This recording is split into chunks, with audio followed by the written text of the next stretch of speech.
Welcome to the show, everybody. It's your boy Rico no Suave here on a 1 2 1 2. Ooh wee! It's prime time, everybody. We have made it. We have made it to prime time, and welcome everybody to the talk show. We are so happy for your support. We appreciate your support as we do this big change. We're doing this big change for you because I know you're at home right now, eating with the family or maybe friends, or you out at the bar and still watching the show with us. So welcome, everybody. It's your boy, Rico no Suave. Thank you guys so much for tuning in. And you already know who's right by my side tuning in as far as on the show with me. Put your hands together for Valerie Malacio. Hey. What's up, Valerie? How you doing? Oh, this feels really good. It feels real good. We're, tuning in. You're tuning in with us. Yes. With your little evening, maybe cocktail or cafecito or, a little bit of dinner, whatever you like to relax with in the evening. I like that. Keeping us, while you, tune in with us. I like this. He's nice, right? Yeah, I like this because Very they're probably nice. eating steak right now and I'm not. So, and I'm hungry. Yeah, I'm hungry too. But I'm doing this for you guys. We're doing this for you. But thank you guys so much actually for tuning in. Hey, everybody, make sure you share this video. Make sure you share this video right now. Share the live stream. Let everybody know that's checking in as far as with us and hey, the Rico Suave show is on. But we got a nice show for you guys today. We're going to get it going right now. We got the breaking news, everybody. We got the breaking news. And the breaking news is definitely something that I want you guys to comment on and tell us what you think about this.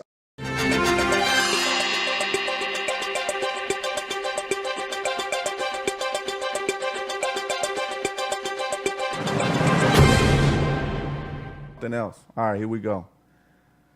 All right, so there was Kanye West, Chi-Town, Stand Up, then Candace Owens. So they actually wore, how can I say this? They actually wore something called White Lives Matter. We talked about this a lot during the pandemic in regards to what white lives or Black Lives Matter. And, it got out of control during the pandemic time. We already know in regards to Black and brown people that our lives do matter and who we are as far as being on earth, right? And knowing the things that we have done to basically make progression on this earth itself. Racism has always been around, right? There's been things that's been held against us, and there's been things as far as from a Latino and also from an African-American side or just a minority side in general, right? We go through all of this. And we always talk about during that time of pandemic of, where are the celebrities at when it came to the pandemic or being able to help the community? Where are they, right? Some people, I'm not saying all. But when you see something like this, it's kind of like, come on, man, stop. Like now, I don't know if this is getting out of hand of fame, of where you're just trying to get more attention, or it's like you really, really are sticking up, and nothing wrong. I'm not racist against as far as Caucasian, because I have a lot of great friends, right? There's people that work for me, and I love everybody. But when you see this, it's throwing out a statement that makes you think about, like, why did they do that? That's a good point. You can read the shirt, obviously, but Yes. What exactly is your point? So when you see somebody, for example, with a Black Lives Matter shirt, right? You see them with a shirt and you ask them, let me understand why you're wearing this shirt. Yes. And they'll tell you their story or their reason behind it. Why do we have to keep reminding people that Black Lives Matter? Right. Why do we have to keep saying that? Right. We shouldn't have to. Right. But we have to, because we have to remind you, because their lives are the ones that are being questionable. There's a lot of shootings, a lot of killings. You can't compare that, to someone saying White Lives Matter. So when I wish I could ask him, what is your narrative behind this statement? Yes. What are you trying to say? Because if it's that blanket statement, like you hear, all lives matter. Okay, we hear that. Yeah. And that's okay. That goes without saying. All lives should matter. Yes. But do they? Exactly. You know what I mean? I think that's the level of the color of the skin. The color of the skin has always been a And factor then why now? of. Well, the reason why it's now is because during the pandemic, there have been so many things that's been actually, even when Trump was in as well, too. Now, I'm not going political, but we did see a lot of things that came out when it came to racism when Trump was in office. No, I'm talking about Kanye's. Why now? Why are you choosing to wear this shirt now? You know what I mean? I see what you're saying. I feel like it is kind of the publicity. Yeah. He wants to be asked. Yeah. I don't know. I think he was. I wish we could ask him. Yeah, well, hurry up and come back to Chicago. We got a lot of questions for you because we don't know, and we understand that all lives matter, and the whole Black Lives Matter thing has been, something that's been out there.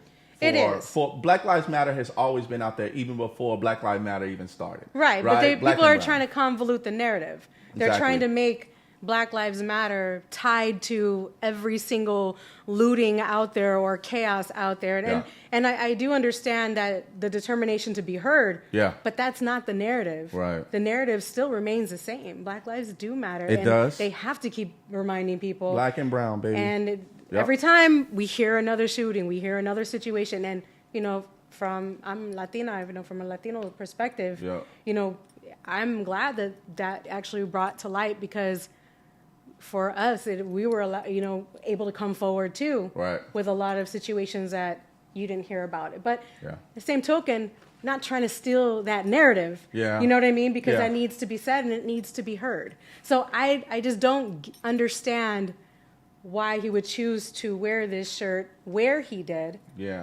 And, I was reading some of the comments like from P. Diddy, and a lot of people will say Kanye's way of free thinking, he doesn't always say things the way it does. It's more deep than how it sounds.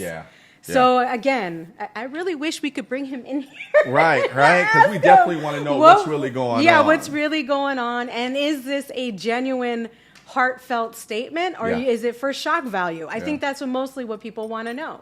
I think there's more of it when it comes to publicity, if anything, because he is a celebrity. Candace Owens is a publicist. She's she goes out there and she speaks her mind, right? And I have to say, I love the way she speaks in some cases of certain subjects.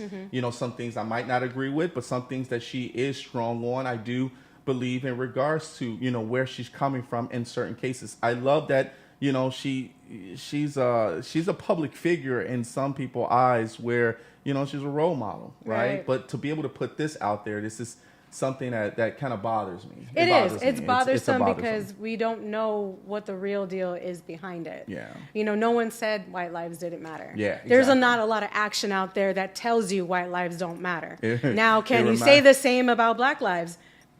No, you can't, because there's a lot of action out there that makes you feel like you have to tell people we Black Lives Matter, that people of color matter. So it's not the same thing. I'm sorry, but it's just not. And I'm gonna leave it off with this. Dave Chappelle came out with a skit that was actually said white power, right? and he was an African American man that actually came out with white power. And I'm like thinking, and I love Dave Chappelle too. But it was such a backward narrative in regards to saying, hey, we know what you mean, and he was blind. He was blind though. And when he found out his wife was Caucasian, he divorced her. I was done, man. I was done. So, hey, everybody, I want to bring that to your attention. I hope you guys enjoy your first breaking news on Primetime. But, hey, lives matter. Lives matter. All right, let's get it on. My man is in the house, everybody. I got to introduce this gentleman, man. And big shout out to my man, Yusuf Creates. I love that guy. He was actually on our show, and he said, hey, you got to bring my guy on. You got to bring this guy on because he is awesome. And when I spoke to him over the phone and I heard about his ideas, him being an author, it just blew my mind. So I want you guys, I'm not going to even spoil it, because an upcoming author needs that love, and we're giving him love today. I want you guys to put your hands together for none other than my man, Marquise Smith. Let's go! Yeah! What's up, Keith? How you doing? Welcome to the show, man. Welcome to the show. Thank you for having me. Man, we love to have you here, man, and we're gonna have a great time listening to what you have to say, right? So, the first thing is, do you have any shout outs that you want to give out to anybody out there? Definitely mom. Yes. My mom has been my biggest supporter since I can remember. All right. Shout out to mom. Yeah, mama. Hey. Yes. And definitely all my friends. Like, my friends have been my backbone for the longest time, because when I was going through a lot of things, they were always there. I could always turn to them. I could always call them and be like, hey, I know this sounds stupid, but I really need somebody to talk to about it. Yes. And they were always there. So all my That's friends. awesome, man. Much love. Yeah. All right, so let's get right into it, because there's a lot that I want to hear about. So, becoming a book author, it's, people just don't wake up and say, hey, I want to write a book. Where did becoming a book author come to mind for you? It started at a very young age. I went to a Montessori daycare, so by the time I was like 10 months, I was reading. I knew different words, and I was always a bit of a nerd. Got picked on for it, but look at me now. Yes, sir. Yes, sir. Yes, sir. Yes, sir. And my mom, she was one of those parents where didn't care what we did. She always encouraged it. Okay. Love that. I had a whole container just full of books. Right. So you love to read. That's kind of the root. That's my whole thing. Reading is like, I could be having a bad day and I could pick up a book and just instantly forget about everything. Do you have a favorite type of books that you like to read? I'm more into contemporary or like urban fantasy books. The first book series I ever read was the Harry Potter series. Wow. Wow. How old were you when you read those? I was about 12. Those are some heavy books. I mean, they were that's a lot of reading. I mean, she's not wrong. She's not wrong. They are though. I don't know how often you read, but that whole series is like, each book is I can imagine. a lot. By the time I got to book 5, I was like, I don't know, maybe I can't do this. But I read the Harry Potter series at the age of 12. They were a birthday gift from a close friend of mine. Okay. And then I got into the Percy Jackson series. And the more I read it, I was like, I want to do something like this. I want to have my own universe, all these characters. And the very first short story I wrote was for a young authors competition in 8th grade. Wow. And I submitted it, didn't really think much of it until they told me that I placed first in the competition. Yeah, that's hot. Yeah, baby. Congratulations. Yeah, okay. So it's reading and writing have always just been a very big cornerstone of my life. And it's like, if I can't find the words to say what I want to, it'll always come out on paper. Man, that's love. When it comes to reading, and you said 10 months. You was 10 months old when you started reading? My mom was one of those parents where she didn't really like baby talk to us. She talked to us in complete sentences. Yeah. So we could know what she was saying to us. And my mom noticed at a very young age that I had a love for books. Okay. Was it pictures? Of course. What am I saying? Yeah, you had to have pictures in it. I'm like, who a kid that just want to see words and not look at pictures? So, of course, when you think about 10 months, when I was 10 months, I don't remember 10 months. I don't. That's what I'm saying. That's what I'm telling you. I mean, it's like 10 months, you're 10 months and you don't, like my mom used to read me stories, but it wasn't when I was that young. Mm-hmm. Like, it was like, you're just gonna, grow up until you're ready to really understand what I'm saying and then go from there. But kids catch that right away, right? I mean, kids, when you're that young, you catch that right away. So when your mom was reading books, so she was reading books to you, do you remember the first book that always stuck into your head when she was reading? I do. And till this day, I've been searching for that book so that way one day when I have kids, I can read that same book to them. Yes, sir. It was The Little Blue Fish. Okay, The Little Blue Fish. Okay. And she would try to read me different books, and she said I would like toss it across the room. You wanted a little blue fish. And then go dig the little blue fish out of my toy container and hand it to her. Nice. This is what I want. Yeah. And I so believe that story. Yeah, of course. I have little ones, so I can definitely relate to that. Bluefish, after, that stuck, because there's always that moment that always sticks with you forever, right? And looking for that. Now, of course, the bluefish and the other fishes that you make. Did you read any other fish? Sorry about that. All the little fishes. You're thinking of Dr. Seuss. No. I was just trying to say. I didn't think it come out like that. I meant it as. That's a different series. Was there like a series of you had the little bluefish? Did you have any other series that included other different types of maybe animals or fish or anything like that? So the story came from my grandmother. She told me that I had one of those animal books where like it had like little cutouts where you could feel what the animal's fur was supposed to feel like. Oh, yeah. And she said I was obsessed with that book. Like, she's like, everywhere I went, it had to be in my little backpack. Yeah.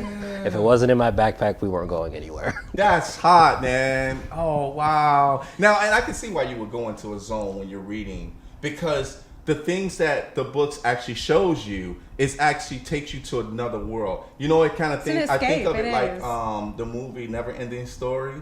I watched that movie so many times. It took me to a different place of how that. I didn't read the book, but the movie took you, and I can understand where you're coming from with reading the book and just getting into that zone itself. Now, do you read books that and watch the movie later, or would you watch the movie first and then read the book? So I'm one of those people. I will read the book first and then go to the movie. And my friends hate going to the movies with me because of this. Because we went to go see the Harry Potter movies, and I was like, that didn't happen. And my friend's like, can you just enjoy the movie? And that's readers for you. Because you can't put every single piece of the book in the film, so transitionally it just doesn't flow nicely. So they add sometimes some things to it, and I hear that all the time for people who love to read the stories first. They're like, oh, the movie just didn't really live up to the book. And like, I wasn't trying to do it, but before I realized it, I was like, that didn't happen. Right. I don't remember that. And my friend's like, he's like, it's an adaptation. I was like, well, they could be faithful, but I guess not. It wasn't done very well. Right. So moving on to, of course, little blue fish, furry things we touch in the books, right? And then, sorry, it's not coming out right. Sorry. And then we have you actually want to become that author, right? You want to start writing a book. How old were you when you wanted to actually start writing your book? So I didn't start writing like an actual book until about my sophomore year of high school. Okay. I used to be able to draw really well. I don't know what happened over the years. Tried to draw the other day, and I was like, I don't know what this is. But, work in progress. But I had a mini comic series called Wolfman. Don't judge me. Okay. I was 8 years old. Okay. Yeah. So you were 8 years old and you started your own comic book. I started my own comic book. I love that. Yeah. And what did Wolfman? Wolfman was my version of Batman. Okay. He was, in the words of my little brother, a dark creature of the night. Okay. That's all right. That's all right. And I actually, when I got to high school my sophomore year, and I will never forget her. She was my English teacher. Her name was Miss Dixon. Miss Dixon. Okay. Shout out. We had an assignment to do, and it was basically we had to write like our own short story with our own characters. Okay. And I will admit this, I was one of those kids that I did just enough to get by. Okay. Bare minimum. Like, I wasn't getting an A, but I was still passing. And I turned in my paper, and she gave it back to me. And she was like, you can do better than this. Nice. And in my mind, I was like, what if I don't want to do better? Right. Why can't you just grade the paper? Teenagers. Right. Oh my gosh. So she gave it back to me. I took it home. Of course, I was mad because I was like, I just want to be done with the assignment. But then I took my time, wrote everything out, gave it back to her. She gave me an A, and she was like, I want you to do better because I know that you're better. Yeah. Wow. Yeah. And she was like, you should always be trying to be greater than what you were the other day. Let's go, Miss Dixon. Dixon. Where's Miss Dixon? Dixon, I can see why she's your favorite teacher, because she pushed you. And I have to say, in regards to Wolfman, Werewolf in London was one of my favorite films. That's a classic. Classic. Did you read the book? Couldn't. I was scared.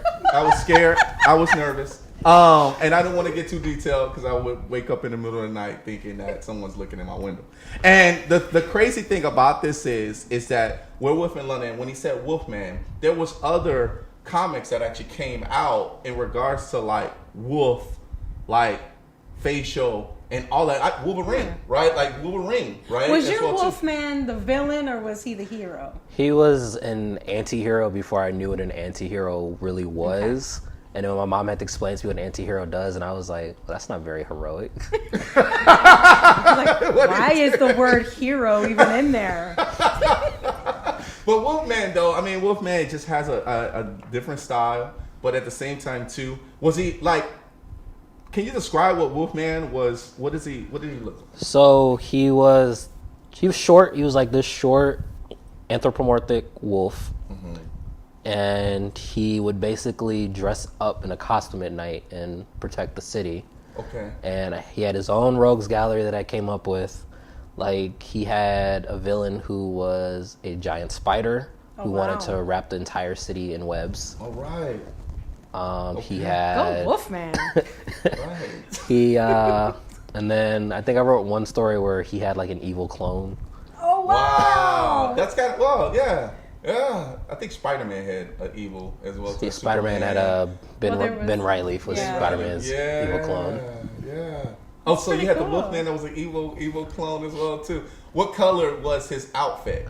So Wolfman's outfit was he had a green mask with like a black bodysuit and then a green cape. Okay. His evil clone's colors were the inverted version of his uniform. Yeah. And the storyline was that his clone basically took over his identity and started committing all these crimes and ruining his reputation. Mm-hmm.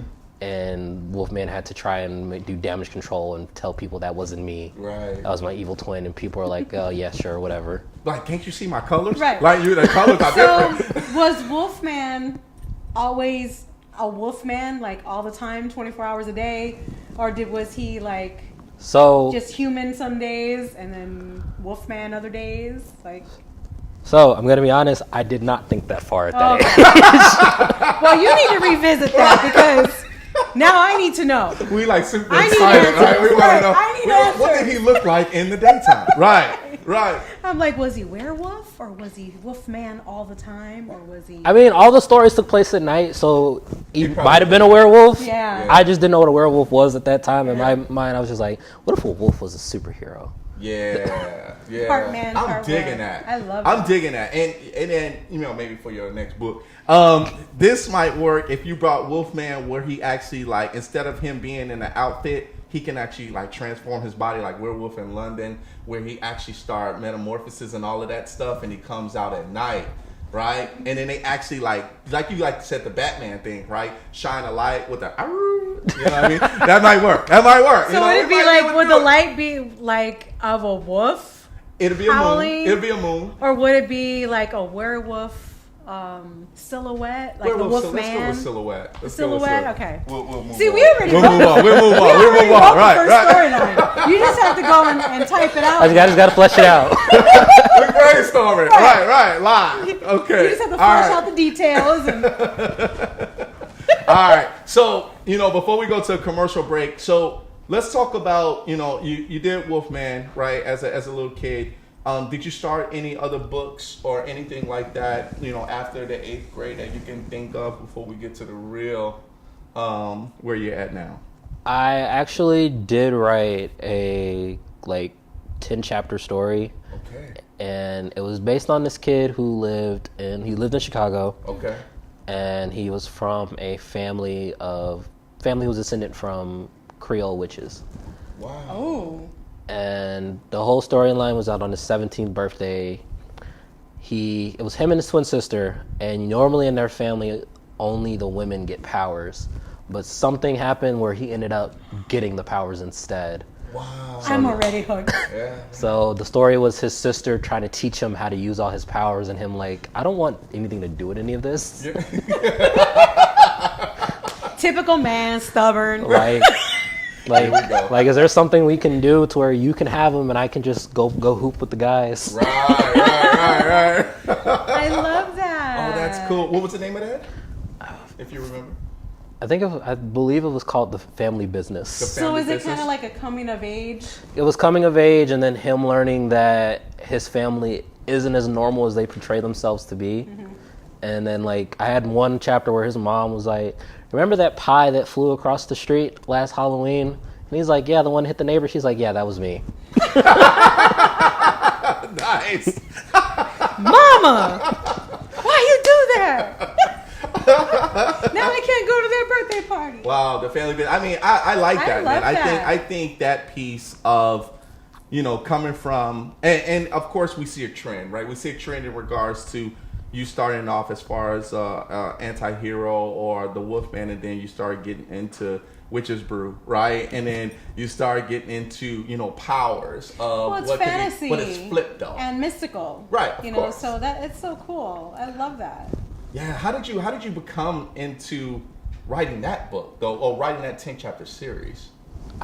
So we had a project due for history class where we had to explore different cultures, and for some reason, I don't know why, but I was like infatuated with Haitian culture. Okay, yeah. And yes. I actually had a Haitian friend who was telling me the stories of how there was the magic that when African slaves were brought over, they were converted to Christianity, but some of them still practice the old ways in secret, but use Christianity as like a veil to hide it. Yeah.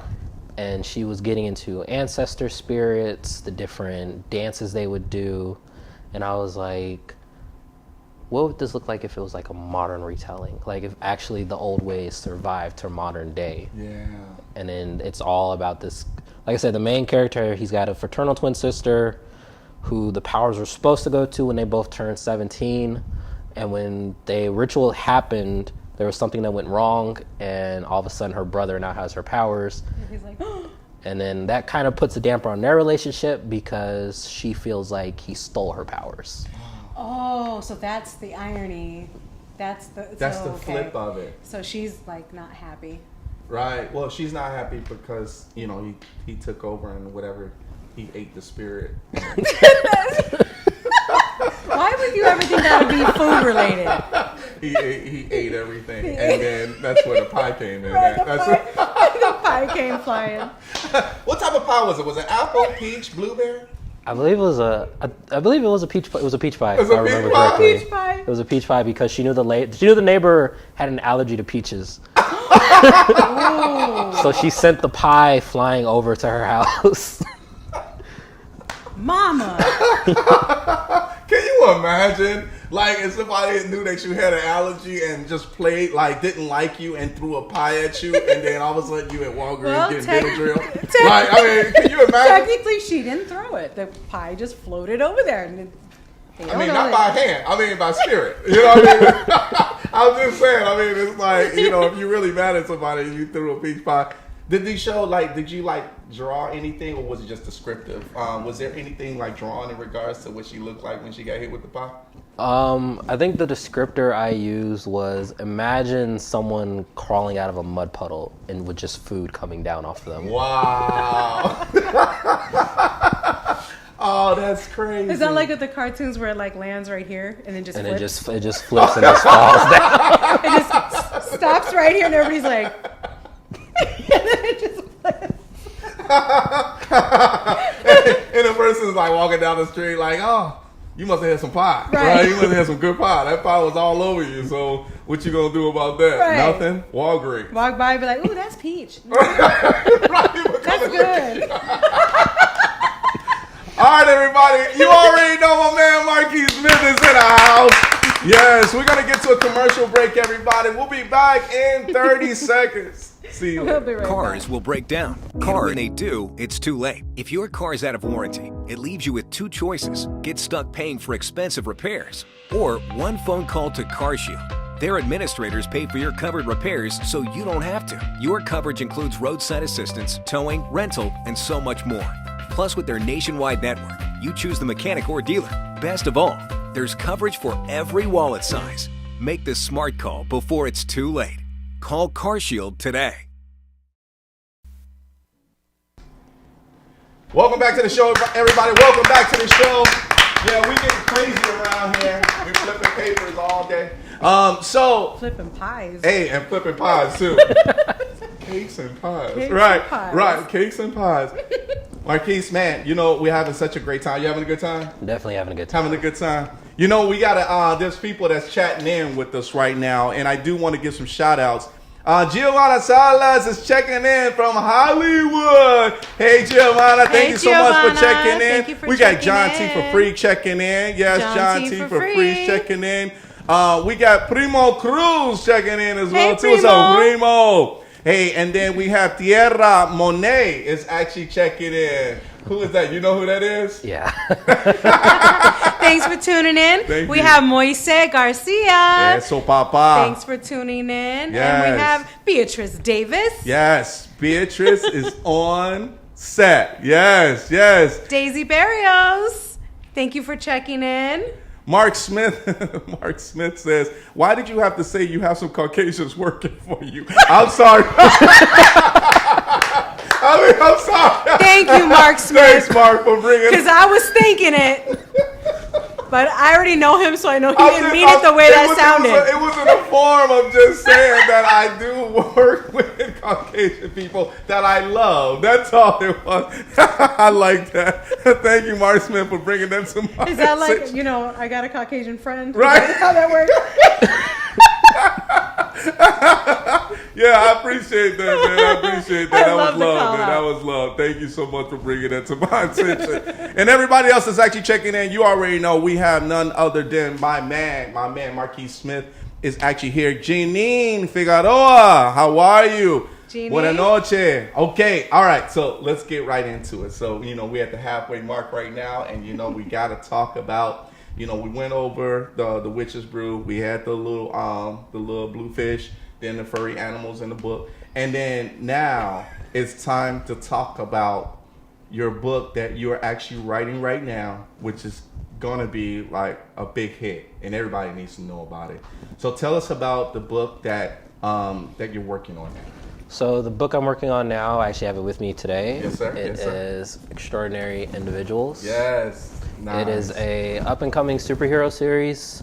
It's set on an alternate reality where everyone, once they hit 12, everyone awakened to power. Okay. The main character, Josiah, he awakened to power that he can't control. Yeah. And in their world, power means everything. Okay. Power determines who stands at the top and who gets a say-so in society. Okay. Josiah, since he can't control it, he comes up with this lie that his power is just something not worth showing off. Okay. And only the people closest to him really know what he has. And he basically lives his daily life trying to control his powers, get through high school, and also figure out dating. Because Interesting. Sorry, I got choked up. I Go love the ahead. coming of age, when they go through all this. Yes. On top of all the struggles of coming of age, he has his power that he can't control. He can't control. And Can't has to control. probably make excuses for on a regular. Yeah. Okay. Continue, Seth. so Josiah is my self-insert.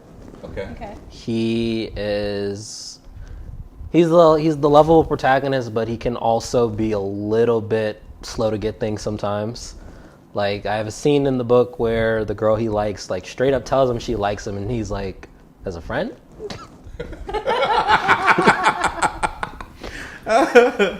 But he's also one of those characters where he doesn't really, in a world where power means everything, he's one of those, he doesn't want anything to do with the power.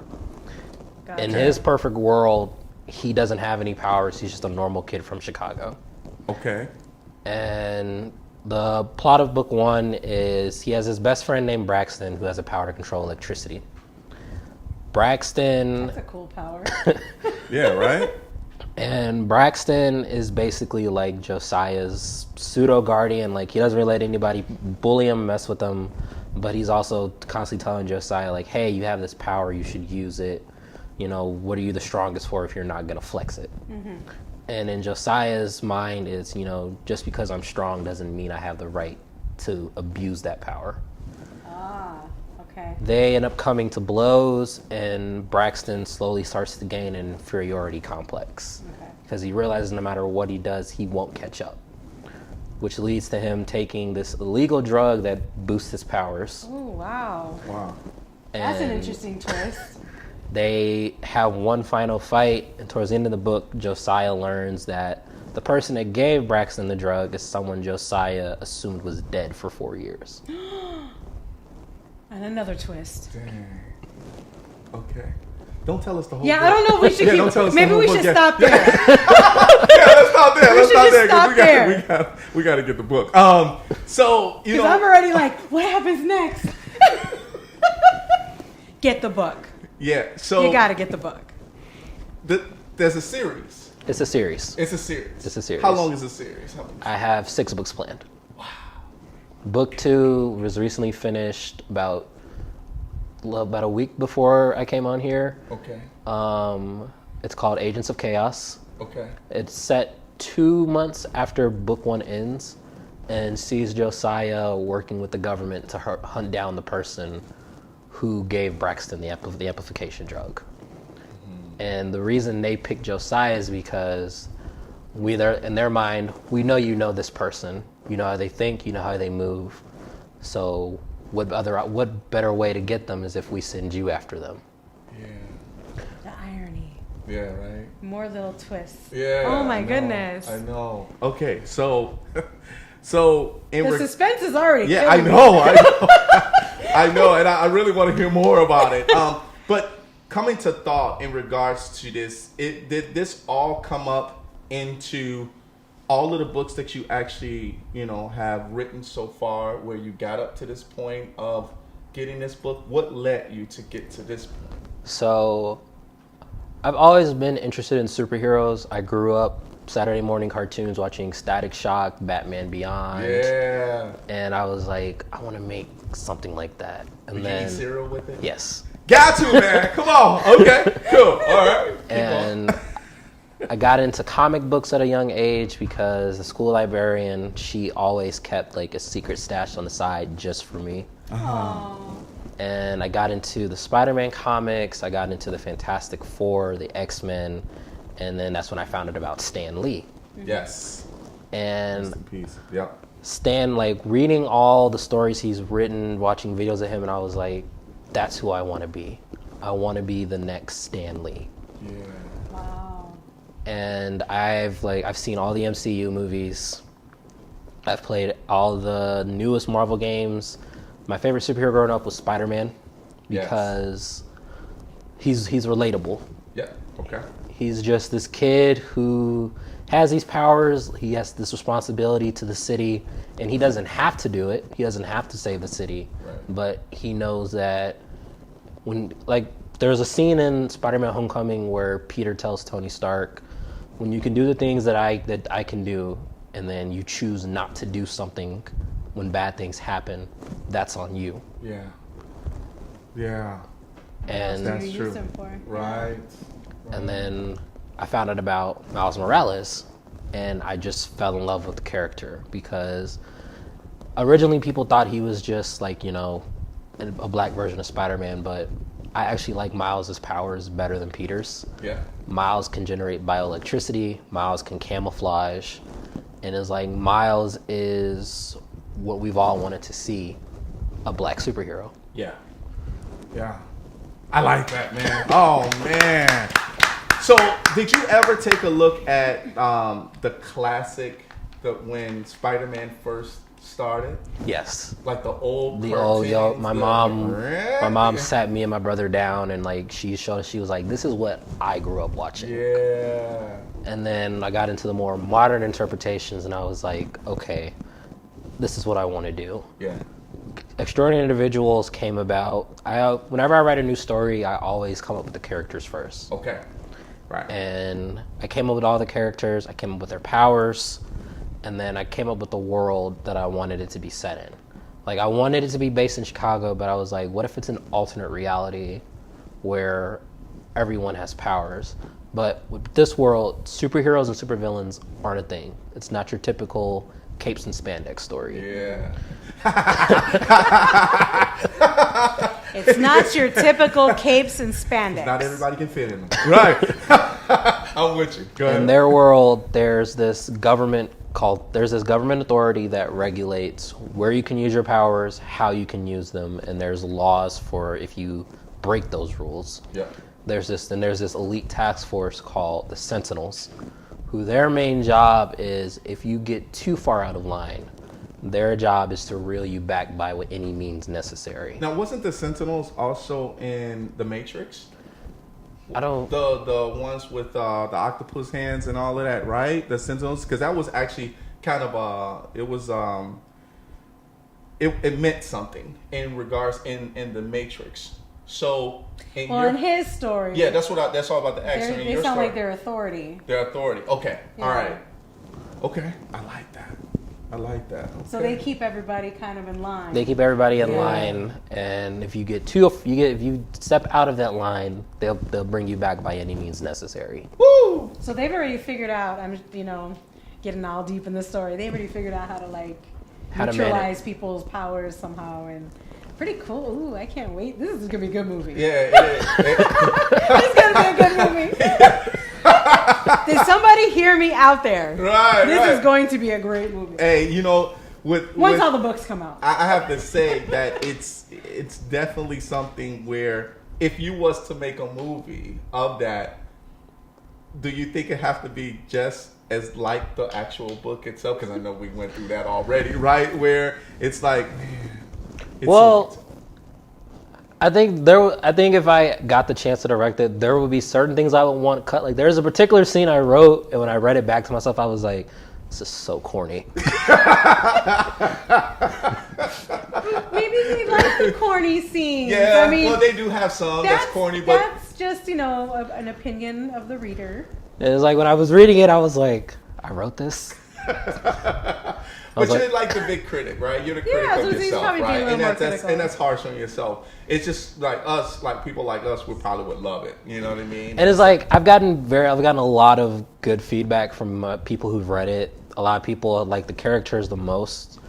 They like Josiah's character. Like I was talking to Yusuf about it, and he said what he appreciates about Josiah is his moral compass. Okay. Like he's not one of those where he feels he has the right to take someone's life if they're evil. Yeah. He gives everybody the benefit of the doubt. Okay.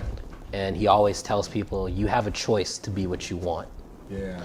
So there are some like moral messages and learning. Well, I guess with any book or movie, there's always opportunity. So the message with book one is just this whole Josiah's whole journey is learning that his powers are part of who he is.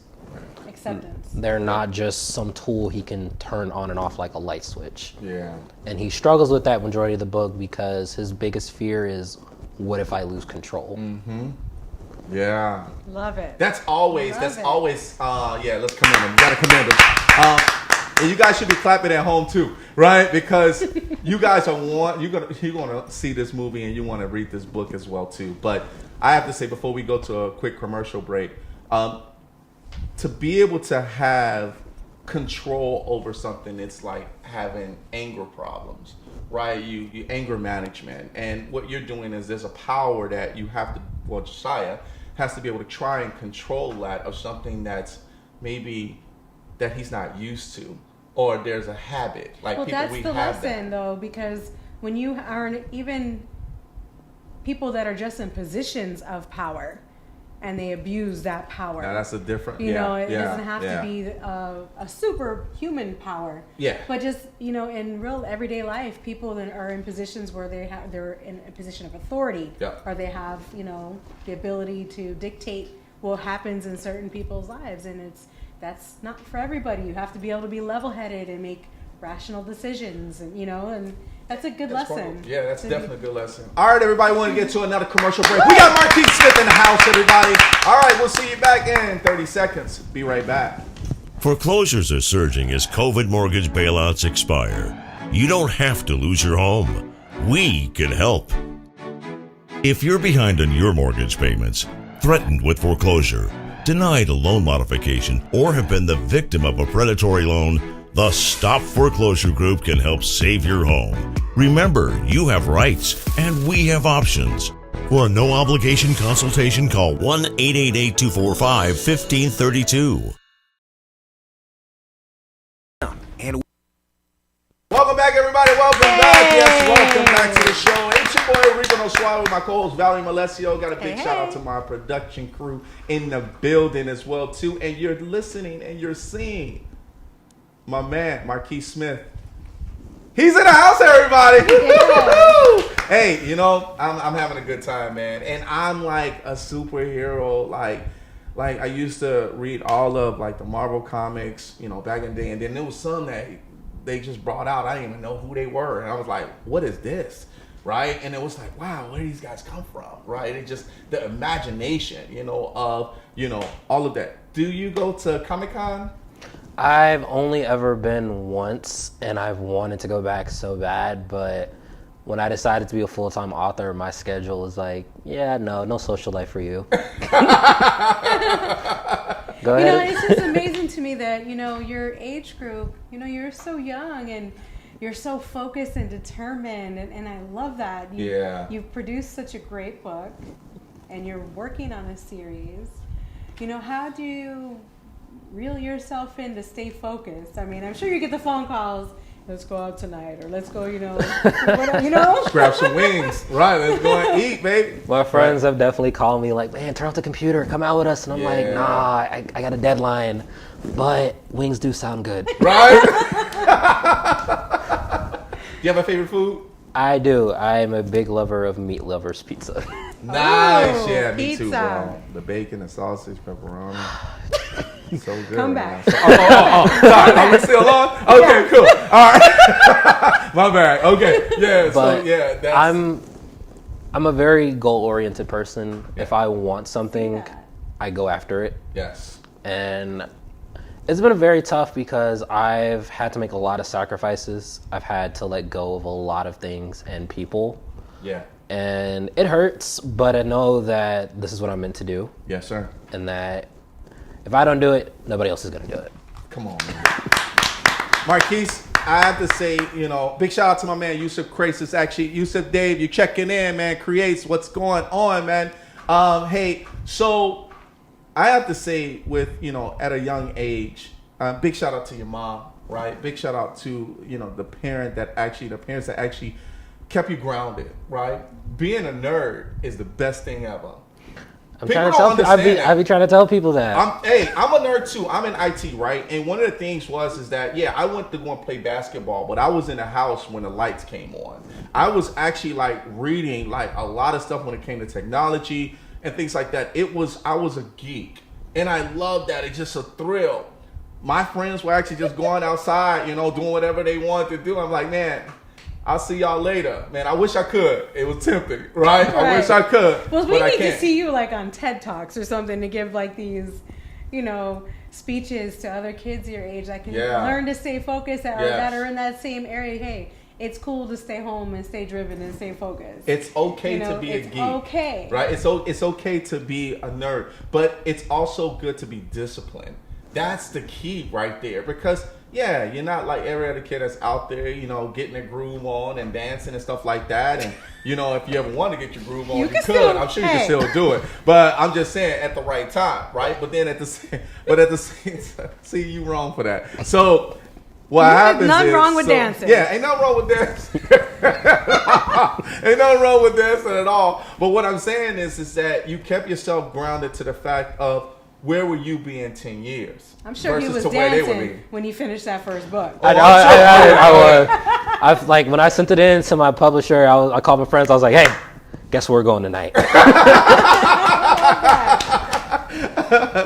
Before we have, I know we're getting close to having to wrap this up, but before we do, I wanted to ask you a question, because you had, in some of your information, you had said you had goals to become a publisher.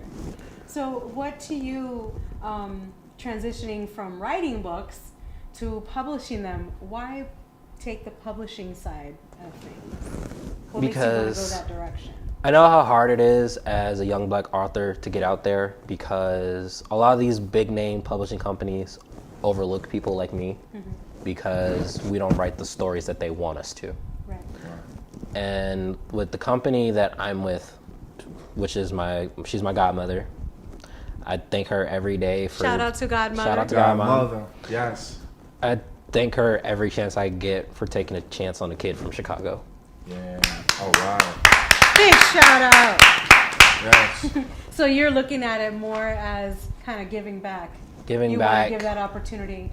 I want to give other kids the voice that I was finally given after so long. Yeah. Nice. My man. I See, love not that. everybody understands, the giving back to the community Paying it is forward, paying yeah. it forward, right? It's, because sometimes we do get in our careers and we get into our focus where we're trying to make the best of ourselves.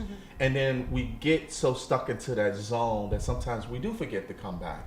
But then someone has to tell us, don't forget where you came from. Right. Right? In order for you to be like, you know what, Grandma, Abuelita, you're right.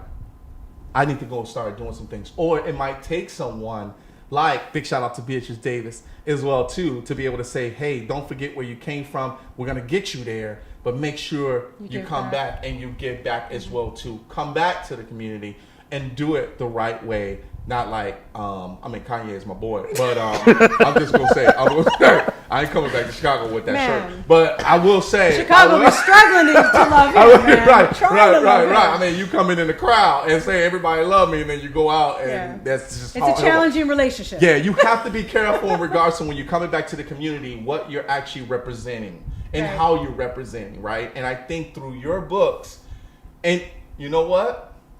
Another thing you probably want to patent, but keep us in mind, putting the books in schools. I have actually reached out to my alum for that. I went to, I don't know if you've heard of the Noble Charter Schools. Yes. Yes. I went to the Noble Charter. Yes. I'm a graduate of Johnson College Prep. Okay. Nice. Okay. And I've reached out to them because I feel like there's a lot of kids that need to read a story like this, a story that says you can be a hero as well. Yes. Yes. And I also have merch for the books as well. Okay. Merch. I have t-shirts, Nice. hoodies. I even have a bomber jacket. Are they of your You got a bomber characters? jacket? Or? They're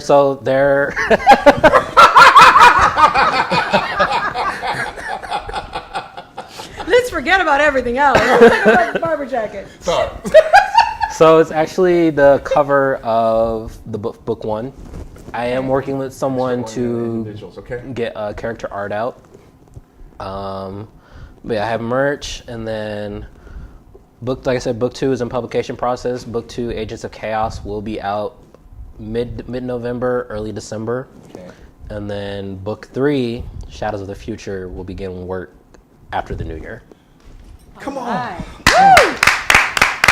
So, one of the things that, as far as now, are you doing this by yourself, or do you actually have a team that works with you on this? I write the books. My aunt is my publisher and my editor, wrapped in one. Your aunt. So it's Right, me and family thing. me and All her. right. Yeah, big shout. What's her name? Alicia. Alicia. Shout Big out to Alicia. Yes.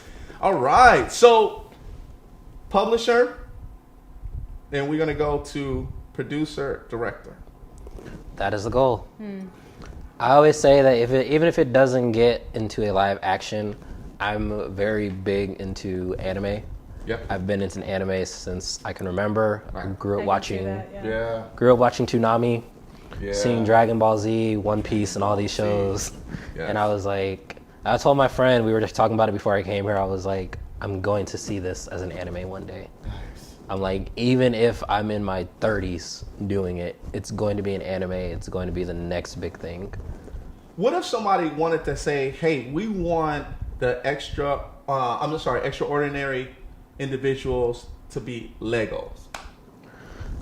Funnily enough, one of my friends actually sent me a clip of this Lego series that I got hooked on instantly, and it's called Lego Monkey Kid, and it's basically a retelling of the Journey to the West. Come on. Oh, wow. There you go. And the modern adaptation where this kid finds the Monkey King staff, and Monkey King's like, oh yeah, I'm retired, but you're my successor, so you got it. Nice. Awesome. Yeah, man, right? I mean, the possibilities, it's just endless of where it can go. For sure. Toys. He's already starting on merch. Bomber jacket. So. That's my thing. So we have me and my mom helped me out with the merch. Okay. We have a store. I cannot memorize that full link. That's okay. No, you good. But it's on her Instagram page, which is Jay's Handmade Boutique. Okay. And Jay's you'll find a link handmade there in her boutique. bio to buy yourself a t-shirt, hoodie, bomber jacket. We even have laptop covers and water bottles, and of course, coffee mugs. Laptop covers. Those are the big thing when it comes to us geeks, because we love things that's animated, but we also love as far as the Marvel, the comics, and it just makes our laptop look good, right? As far as with that, To but it's the protect your geek. equipment. That too, but at the same, it's just making our equipment look good. So it just makes our stuff look good. How much is the merch? So the t-shirts go for about $12. Okay. We go up to about 3XL for in size. Okay. Um, Such think a I'm in great, there. I think that's I'm a still in great there. price. Yeah. and It then really the is. hoodies start at 25. Okay. I, What about the bomber I jacket? believe the bomber jacket The bomber starts jackets? at 30, if I'm not mistaken, That's still a great price. and then it goes up to everything goes up to 3XL. Okay. All right. Yeah, I'm definitely supporting that. I'm supporting that all day. And We'll see this what is it's this character. this character here. Yeah, that's Okay. This is the character that's going to be on the back. he's gonna be on the back. For the t-shirts and hoodies, he'll be on the front. He's be on the front. Okay. All right, guys. You already know, extraordinary individuals. It's gonna be on, baby. It's gonna be. That's Now all I this gotta book tell is you. already available. Yes, right? it's available on Amazon for paperback and ebook. Okay. And if you would like a signed copy, I do those as well. Yes. He gonna sign them, right? Love You it. just gonna pay him more. That's what you gonna do, right? Right? But it's the golden hand, baby. I got something for you, man. I have something for you. And speaking of t-shirts, we got one for you. Now, we'll work on the size if this not right. But this right here, this shirt, the Rico No Suave show shirt, is the reason why you're here today. Is because not just because my man Yusuf Dave is actually what actually brought you here, but you were destined to be here because of you are that individual that you're actually reaching out to kids, you're reaching out to adults to basically reminisce back in the day when we were eating cereal, on Saturday morning, and then watching it also on Sundays as well. And you actually have, and this big shout out to your mom, being a great parent, and also to your aunt for understanding your vision of your book series. From, once again, I got to say it last time because I love the little blue fish, right? And then, Blue touching fish. furry animals in books. And then you actually have the Wolfman, and then you actually start going into the Witch's Brew, and now you're doing an extraordinary individual. You go into that series. This right here is all about you and how you're actually making progress within your life and continued success. Yes. Welcome to the show. Thank Welcome you. to the show. Yes. You already know my man, Marquise Smith. Yes, Marquise Smith We is are in the building. so proud of you. Yes. Thank you. I have not stopped hearing that, honestly, for a while. Like, one of my friends recently texted me today. She's like, "I'm so proud of you." I'm like, "You told me this 2 weeks ago." Well, I'm just going to echo it again. Yes. We are so proud of you. People that's giving you Keep credit, pushing. Keep man, pushing we forward. love giving great credit when credit is due, and we're going to continue to pray for you and make sure that you make it to Yes. that director. If you ever need anybody, I act a little bit, I try to do my thing. I try to do my thing once in a while. I was in a movie. I'm reminiscent, but it was okay. It was okay. Went to Maybe you could independent find film. a villain in here. I'm not sure what he can do. I'm not a villain, but maybe she is. It is funny. It is funny that you mentioned that. Excuse me. It's funny that you mentioned that because I do have a new villain planned for book 3. Okay. He is. Oh. He is like my own version of the character Deathstroke. Okay. His name is Nomad.